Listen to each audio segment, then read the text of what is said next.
Hola, bueno, en este tutorial lo que vamos a ver son los arranques de motores eléctricos trifásicos. Como ya hemos visto su principio de funcionamiento, ahora vamos a ver los diferentes tipos de arranque.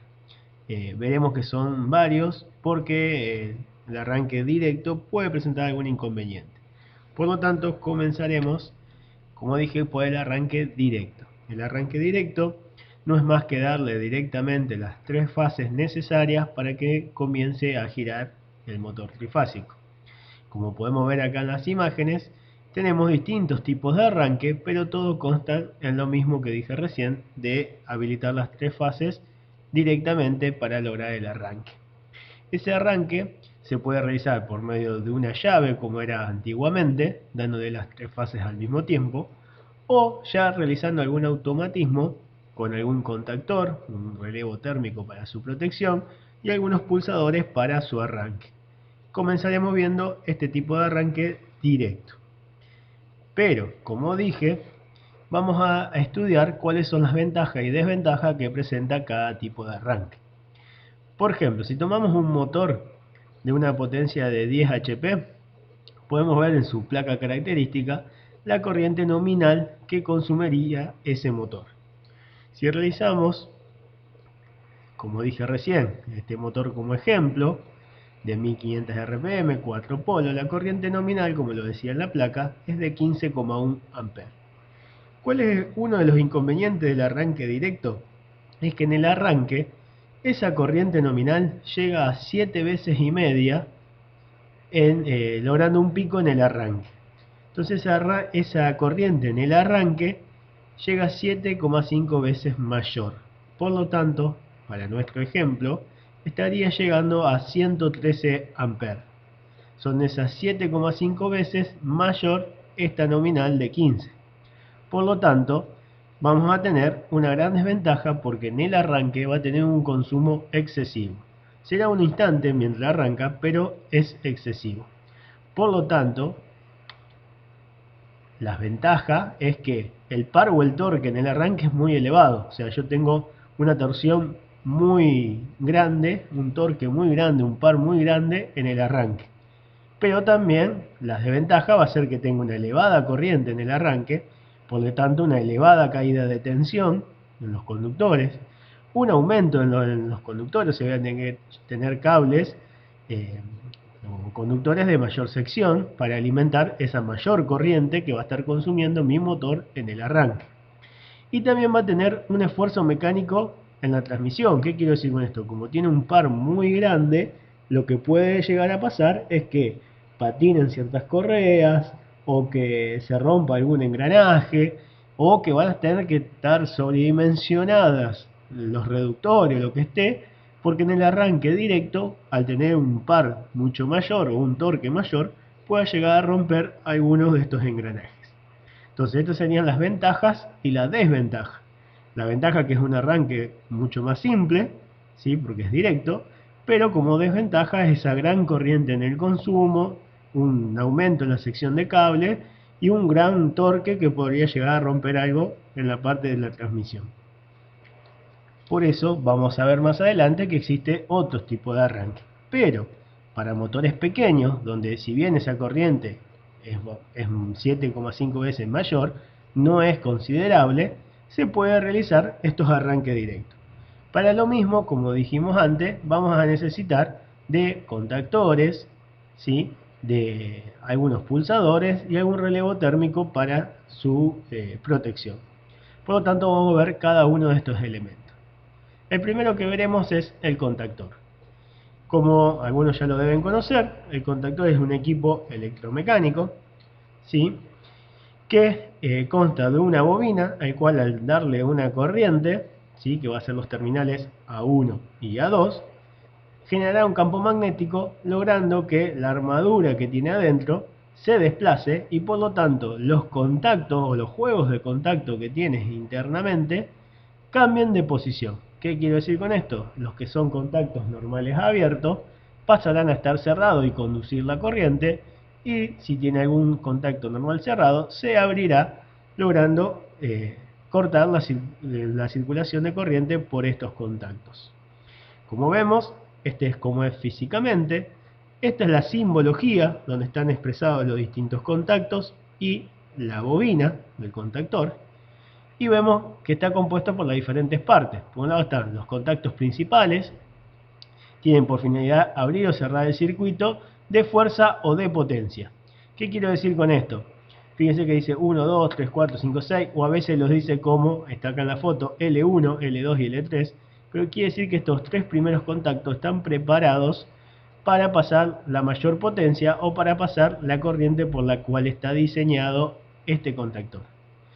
El cuarto contacto que figura aquí, que dice normal abierto, que es el 1314, como dice acá, es un contacto auxiliar, que ya vamos a ver, pero se va a emplear para el circuito de comando. Se emplean circuitos de mando o de maniobra, por este motivo soportan menos intensidad que las principales, y el contactor de la figura solo tiene uno, que es normal abierto, en este caso. Circuito electromecánico consta de tres partes. Tiene un núcleo en forma D, como habíamos visto en los transformadores, que es la parte fija. Dos, que es la bobina, que sus terminales son A1 y A2. Y por tercero, la armadura o parte móvil, que sería la otra parte o la tapa de la E, que se va a estar desplazando para lograr ese movimiento y lograr que cierren los contactos. Visto acá en la simbología sería cuando le damos tensión a la corriente, estos contactos pasan a estar en posición vertical y cerrando la circulación de corriente entre cada uno de los contactos ahí visto en el símbolo.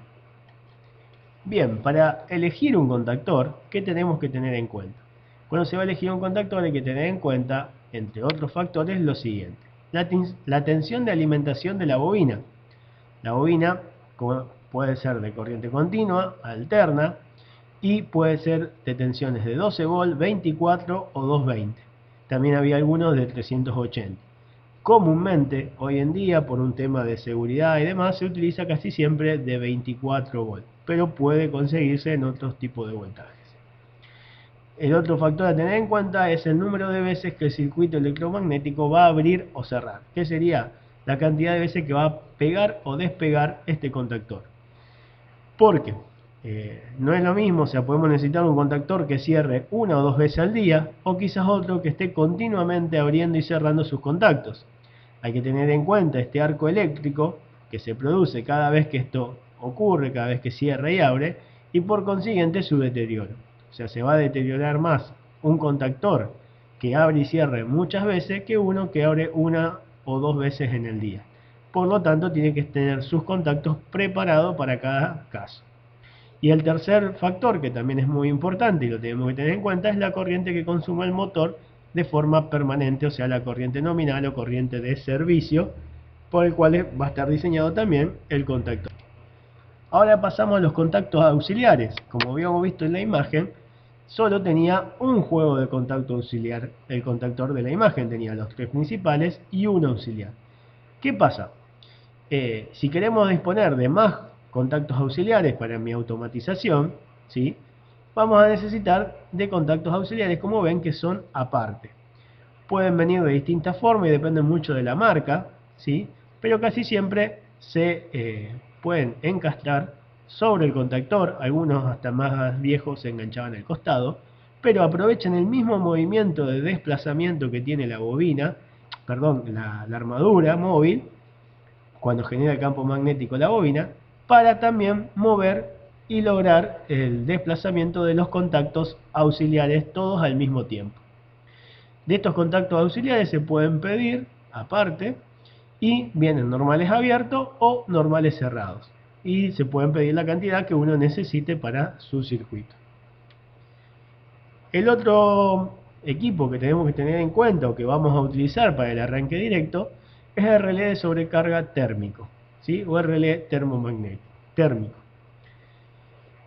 Aspecto físico, como vemos aquí en la imagen, tenemos por un lado las partes principales, T1, T2 y T3, que se conectan ya directamente por debajo del contactor, ¿sí? Entonces, se conecta directamente en la bornera y por aquí se van a sacar los tres cables que van a ir al motor. Por otro lado tenemos el botón de stop para pararlo, el de reset. Sí, acá tenemos que podemos ponerlo que se restituya automáticamente o manual.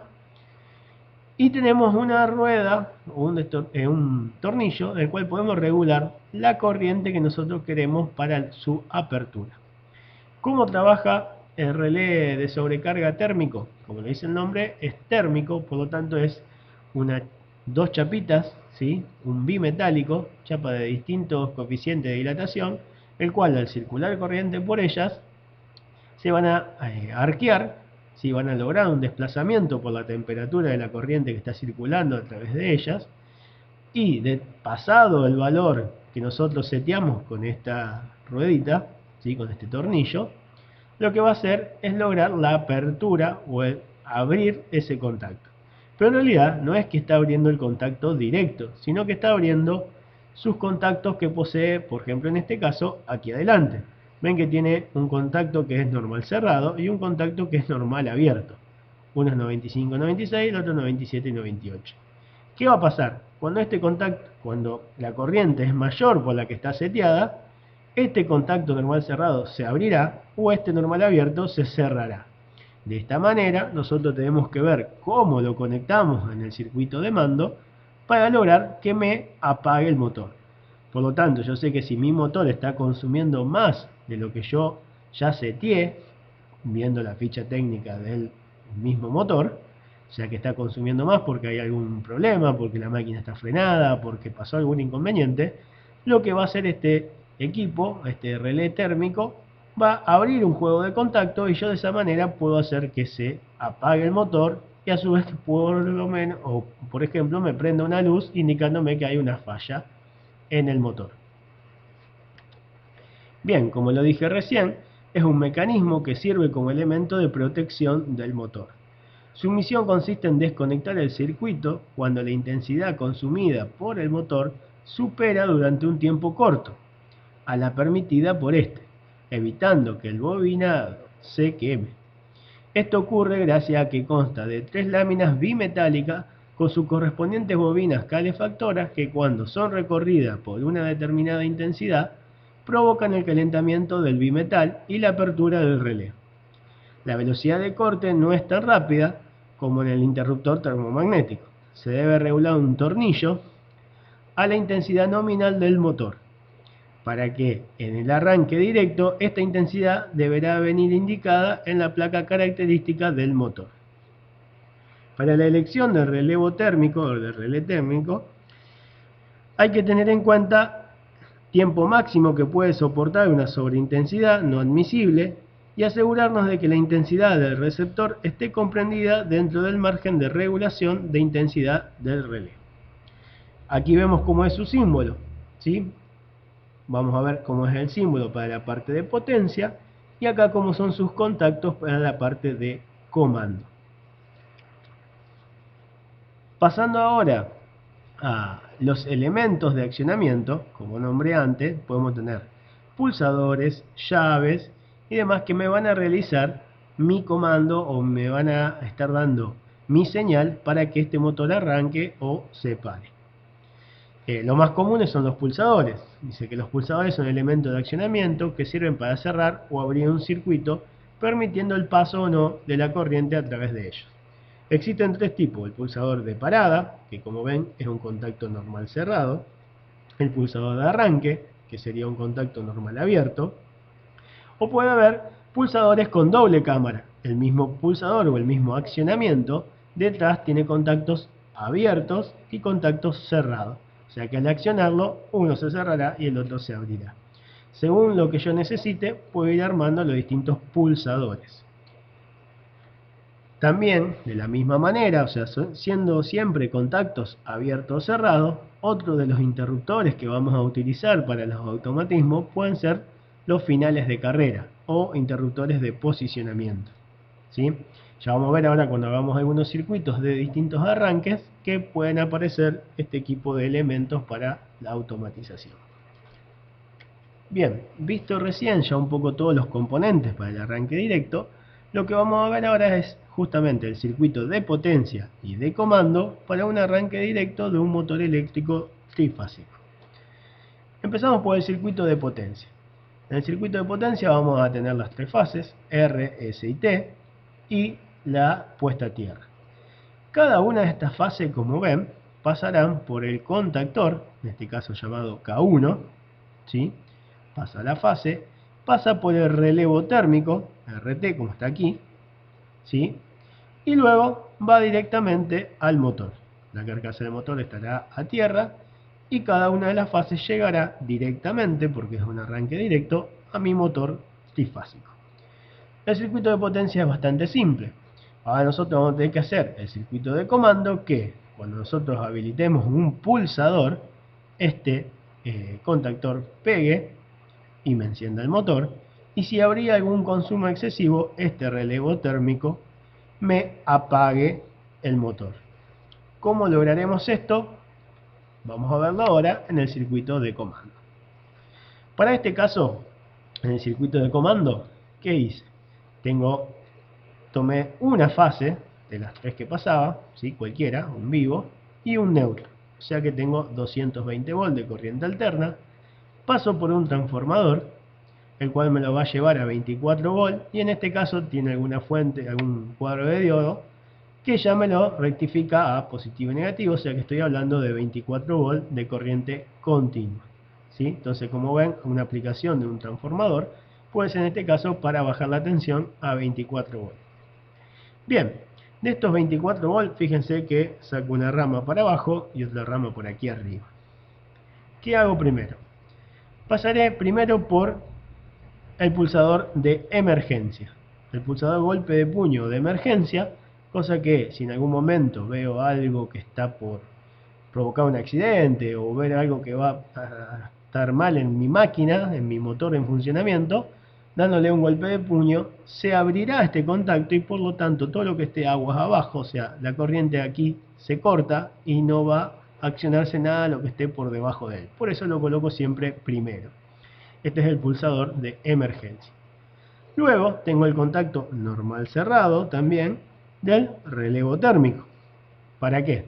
Para que, como dije antes, si consumía más corriente el motor por algún problema, se iba a abrir este contacto y por lo tanto tampoco iba a dejar circular la corriente hacia abajo. Supongamos que nadie toca el pulsador de emergencia ni se acciona el relevo térmico, la corriente va a pasar, va a seguir. Este es mi pulsador de parada, que también es un contacto normal cerrado, y va a venir aquí, y fíjense que aquí cualquiera de las dos ramas está abierta, por lo tanto no circulará la corriente. ¿Qué pasa? Si yo acciono el pulsador de arranque, se cerrará este contacto en el momento que yo lo pulso, llegando la corriente por esta rama y accionando la bobina del contactor 1. De esta manera pegará el contactor y encenderá el motor, ¿sí? Y como ven acá en paralelo, una luz, ¿sí? Por lo tanto, esta luz me arrancará junto con el motor, ¿sí? Una luz de encendido. Por lo tanto, esta luz de encendido va a encenderse cuando el contactor pegue y por lo tanto encienda el motor. Bien, ¿qué pasa? Como es un pulsador, cuando yo retire mi dedo, esto volverá a estar abierto y se apagaría, ¿sí? Mi contactor o mi motor. Por lo tanto, lo que se hace es colocar un contacto auxiliar, el que vimos antes, del mismo contactor de K1, en este caso un contacto normal abierto, logrando con este contacto en paralelo al pulsador lo que se conoce como enclavamiento. ¿Qué es el enclavamiento? Es lograr que cuando yo retire mi dedo o deje de accionar mi pulsador, el contactor siga pegado o siga accionado. Fíjense, cuando yo toco, aquí cierro el contacto, se energiza la bobina, pega el contactor y al pegar el contactor, este contacto se cierra. Por lo tanto, yo al sacar el dedo, la corriente va a venir y como aquí no puede circular, va a pasar por esta rama que está en paralelo y seguirá accionado el contactor, porque la bobina sigue energizada. ¿Hasta cuándo? Hasta que alguno presione el pulsador de parada, logrando que se abra aquí, y ahí se apaga y vuelve toda a la posición inicial. De esta manera logramos lo que se conoce como enclavamiento. colocando un normal abierto, un contacto auxiliar normal abierto del mismo contactor que está pegando. Bien, dicho esto, vemos que entonces al pulsar pega, se enciende la luz. ¿Cuál era la otra función que tenía que tener? Que si saltaba el relevo térmico, ¿qué pasa? Se abre aquí, por lo tanto la corriente no circularía y me despega el contactor apagándome también el motor. Y a su vez, como este contacto se abre, este se cerraría, ¿sí? Al cerrarse, fíjense, viene desde arriba, es independiente. Al cerrarse, llegará tensión a esta luz de falla. Entonces en el tablero se encenderá una luz indicándome que hay una falla y que por eso se apagó el motor. No fue porque alguien lo presionó el pulsador de parada, sino porque saltó el relevo térmico. Y tercero y último, también por afuera, pusieron un contacto normal cerrado, ¿sí?, con una luz de parada. ¿Qué quiere decir? Cuando está parado, como en este instante, esta luz estará encendida, indicándome que el motor está apagado. Cuando pegue el contactor y arranque el motor y se encienda esta luz, este contacto se abrirá y se apagará la luz de parada. De esta manera quedaría explicado cómo es el circuito de comando para un arranque directo de un motor trifásico. Ahora, si ya vimos el circuito de comando, pasaremos a repasar un poco lo que vimos antes en la teoría. Antes en la teoría vimos que para lograr el cambio de sentido de giro en un motor trifásico, lo que debíamos hacer era invertir dos de sus fases, ¿sí? No importaba si estaba en triángulo o en estrella, que todavía eso no lo vimos. Ahora, en el arranque directo, tampoco me importa si está en estrella o en triángulo, estamos haciendo el arranque directo. Pero lo que hacemos es que si invertíamos dos de sus fases, ¿sí?, cambiaba el sentido de giro. Si de esta manera estaba en sentido horario, al invertir dos pasaba a sentido antihorario. Bien, dicho esto, vamos a pasar a la actividad. La actividad que le voy a dejar es transcribir en la carpeta las explicaciones vistas recientemente en este tutorial, que sería cómo es el arranque directo, de qué consta un contactor y sobre todo que dibujen el circuito de potencia y de comando para un arranque directo. Y la otra actividad que tienen es realizar el circuito de potencia y de comando para el arranque directo, pero con inversión de marcha de un motor trifásico. ¿Qué sería con inversión de marcha? Yo aquí les voy a dar una ayuda. Lo que van a tener que hacer es tener un solo pulsador de emergencia, un solo pulsador de parada y dos pulsadores de arranque. Al pulsar uno, deberá pegar un contactor y arrancar el motor en un sentido. Luego, lo debo parar y al pulsar el otro pulsador de arranque, el pulsador de arranque 2, deberá pegar el contactor número 2 y lograr que el motor arranque en el otro sentido de giro. Eso es más o menos lo que se pretende realizar, o el circuito que pretenden que hacer como actividad de potencia y de comando para lograr el arranque directo, pero con inversión de marcha. Como nota le digo que esta actividad también estará planteada, ¿sí?, para su resolución en la parte de tareas de la plataforma web del ITEC. Espero que les sirva este tutorial. Por cualquier duda de consulta pueden hacerla vía mail. Y bueno, en la parte de tareas se le va a comunicar la fecha de entrega. Muchas gracias, hasta luego.